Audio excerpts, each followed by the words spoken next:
আসসালামু আলাইকুম। আমি এখানে কথা বলতে গিয়ে হঠাৎ করে নোটিস করলাম যে টিভিতে সাউন্ড হচ্ছে। তাই এখন সাউন্ড কমিয়ে ভিডিও করা শুরু করলাম। বসে বসে চিন্তা করতেছি কি রান্না করব। আজকে বাহিরে ভালো ঠান্ডা ঠান্ডা পড়ে যাচ্ছে ইউকেতে। দেখি কি রান্না করা যায়, অনেক কিছু মাথায় ঘুরতেছে। তো আমি কই মাছ ভিজিয়েছি। আমি আমার লাইফে কখনো কই মাছ খাইনি। আমি এই মাছটা এতটাই অপছন্দ করি। আর পাশে করলা ভাজি বসিয়ে দিলাম আলু দিয়ে, আর একটু তাতে হলুদ মিক্স করে দিয়েছি। আর পাশের চুলাতে আমি মিট রান্না করছি। আজমি আমার হাতের মিট খুবই পছন্দ করে, তো ও যেভাবে খেতে পছন্দ করে আমি সেভাবেই রান্না করছি।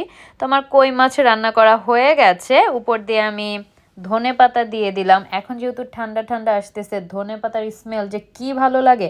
আমার সব খাবারে একটু ধনেপাতা না দিলে হয়ই না। তো দেখতে খুব ভালো লাগছিল। আর কই মাছগুলোকে আমি রান্না করেছি ফুলকপি আর আলু দিয়ে, কিন্তু টেস্ট কেমন আমি একদমই বলতে পারবো না, কারণ আমি একটু টেস্টও করিনি। আমার ভালো লাগে না কই মাছ। তো ওদিক দিয়ে আমি নাভিয়ার জন্য একটু পাস্তা রান্না করে নিচ্ছি। নাভিয়া পাস্তা খেতে খুবই পছন্দ করে। তো আমি এখানে পেনি পাস্তাটা কিনে নিয়ে আসছি। আমি সবসময় ওকে ট্রাই করি একটু স্প্যাগেটি পাস্তা, একটু ডিফারেন্ট টাইপের খাবার মিলিয়ে মিশিয়ে দিতে। তো আমি একটু বয়েল করে নিচ্ছি। তার মধ্যে হঠাৎ করে একটা নাটক দেখছিলাম। নাটকটা ভালোই ছিল, একটু হাস্যকরই ছিল নাটকটা। আর বসে বসে ভাবছিলাম বাসার ফ্লোরের অবস্থা এত খারাপ, হুবার করতে হবে।